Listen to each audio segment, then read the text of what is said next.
All right, guys. So we just wrapped up this 2024 Denali HD. This one came to us out of Delaware. We did a ton of work to this truck, so I'm going to try to remember all the main topics on it off the top of my head. I'm sure I'm going to miss a few, but hopefully I can remember the majority of it. So we did the 5-inch BDS lift. We did the Elite version with the Fox 2.5 adjustable resi shocks. So you can see here. So the shocks is going to have your dual speed adjustment here for your high and low speed. We also added the BDS upper control arms. You got the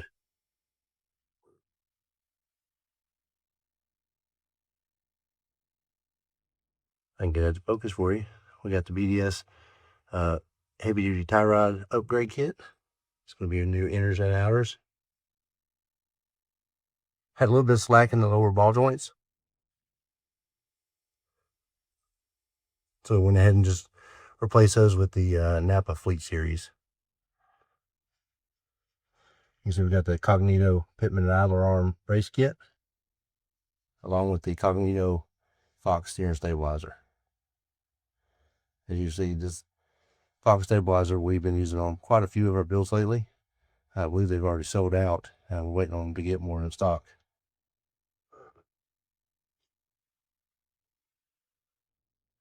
As you see, we've got nice suspension angles.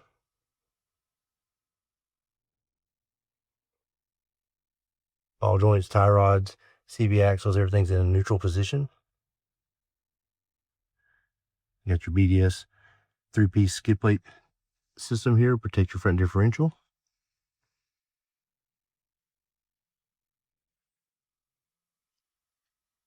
Get down here a little closer.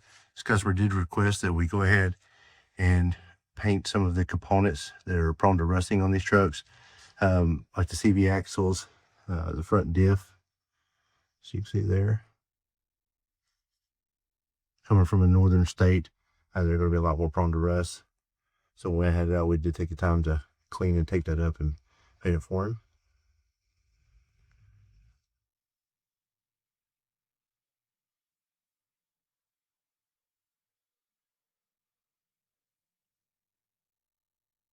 Nice view of the front suspension there. Go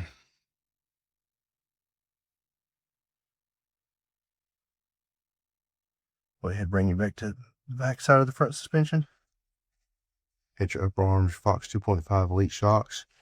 Again, this is the non-torsion drop bracket. That is going to keep the torsion bars up inside the frame pockets.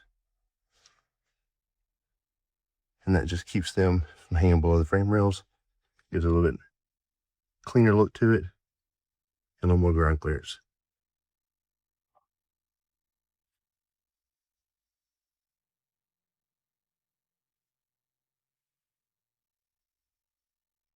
While we're down here, go ahead and show you, we've got the Recool, BDS Recool bars,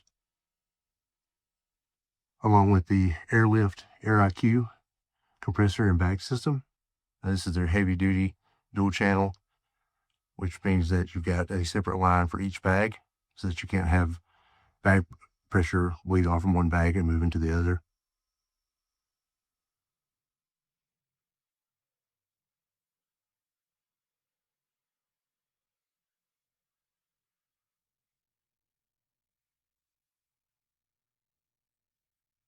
And the reason these are called the Recool bars, of course, is they've actually got an internal spring, and we set the tension on it, set the preload, and it allows the bar to move back and forth slightly. I guess a better way to word that is the joint is going to move inside in and out of the bar slightly. And that's because your suspension, your rear leaf springs, are on a shackle, and so it rotates. As your tire goes up, it also goes back. So if you have a fixed bar without any movement in it, it can cause your suspension to bind. Different companies do this in different ways. You'll see some bars that are fixed. Those will make it have a stiffer ride, so I don't recommend those. And you'll see some on a shackle that will rotate in unison with the shackle on the leaf spring. Both work well. The recoil bars are nice because they don't, without having the shackle, they're able to be tucked up a little bit tighter, a little more ground clearance.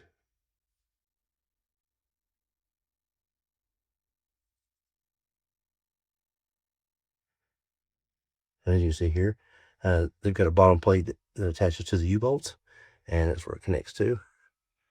And you've got your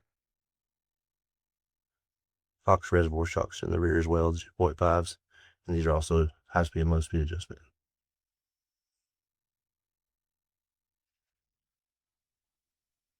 Like I said, we did the Ultra Q.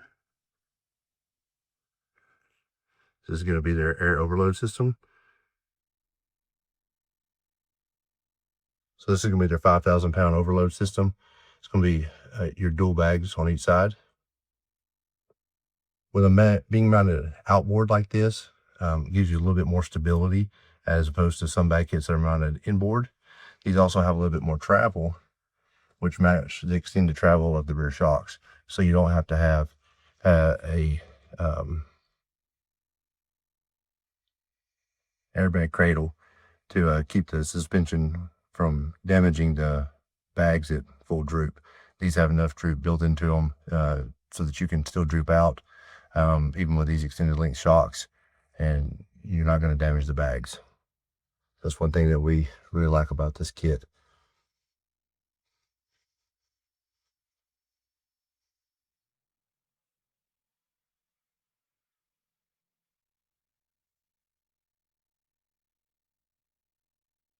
Really awesome looking truck. You also notice that we did an auxiliary air port here.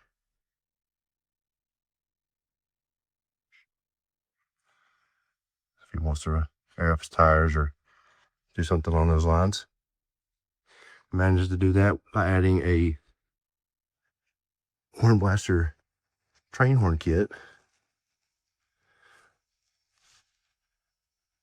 which is then tied in the compressor to the tank that comes with this kit.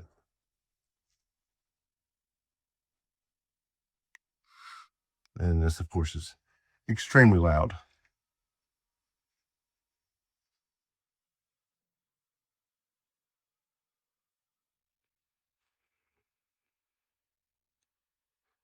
See if I can get that to pick up for you. Now this is going to be their stealth bracket that mounts to the where the spare tire goes, and uses the spare tire cable, but it keeps it from hanging down so low, being the stealth model. Now one thing about this kit, if you just pull it up with the spare tire cable, it's going to have some movement in it. If you grab it, it's just going to have some wiggle to it. So what we like to do is add some additional brackets and actually bolt it to the frame also. Usually in at least 2 spots, and that's going to keep it stationary, keep it from moving around on you, and it just works out a lot nicer. I've seen too many of these that are just pulled up with a cable, start rattling over time and moving around. Another look at the Fox Elite shocks, and you see that you've got your adjustments on the top of on this one. I don't love the placement of the adjustment on this shock, just because it's kind of in a difficult place to reach. You're gonna have to get under the truck. Obviously, I don't mind getting under the truck, but a lot of guys don't want to have to lay down on the ground, get under there, get dirty, and start making adjustments on the shocks. That's one thing I like about the 1500 version of these, is they actually mount outboard on the frame rail and just reach in the fender and adjust them. Now the fronts are very easy to adjust, but the rear, not so much. There's another look at the bracket that your recoil bar is attached to.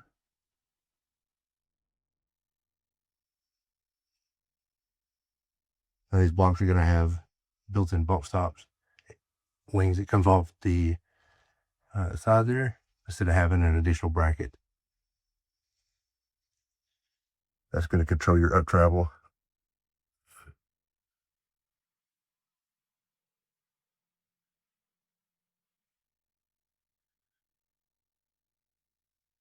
So that's going to be most of the details on the suspension on this one.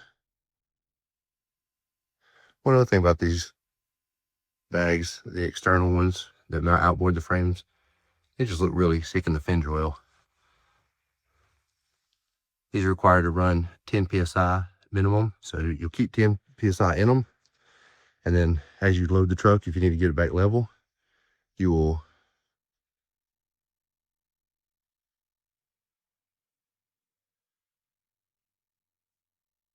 just air up until the truck's back level. We've also got several, get back up a little bit more, we get the full truck in view here. We've got several presets that if you've got several different trailers that are different weights, that you can just save, so that you just hit that preset, automatically airs up to your level setting.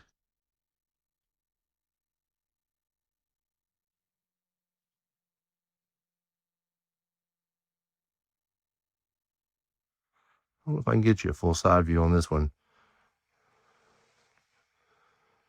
Just ignore those tires hovering overhead.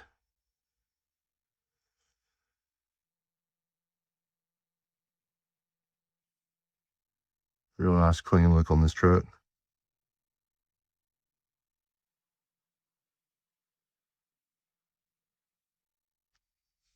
One more look at the fender well here.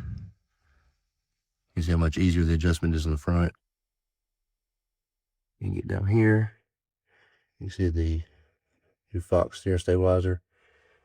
One thing I really like about these is they've got the Schrader valve on it, so we can adjust the nitrogen pressure if we need. So a lot of the steering stabilizers may have nitrogen, but we can't adjust it outside of what it's set with.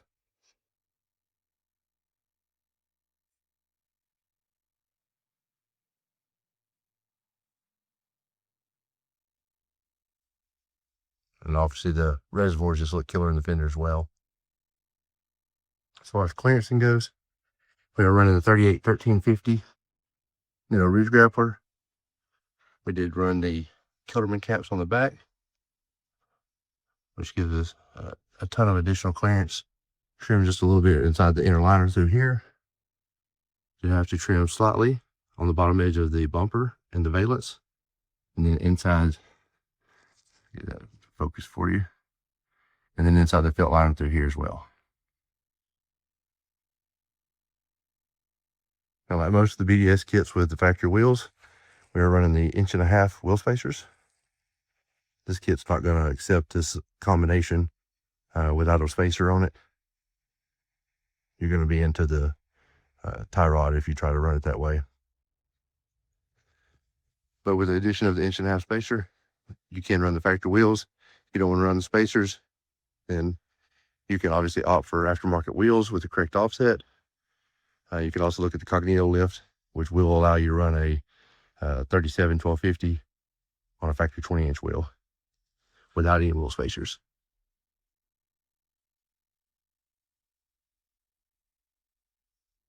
All right, guys, it's going to be on this one. Make sure you like the video, subscribe, stay tuned for more.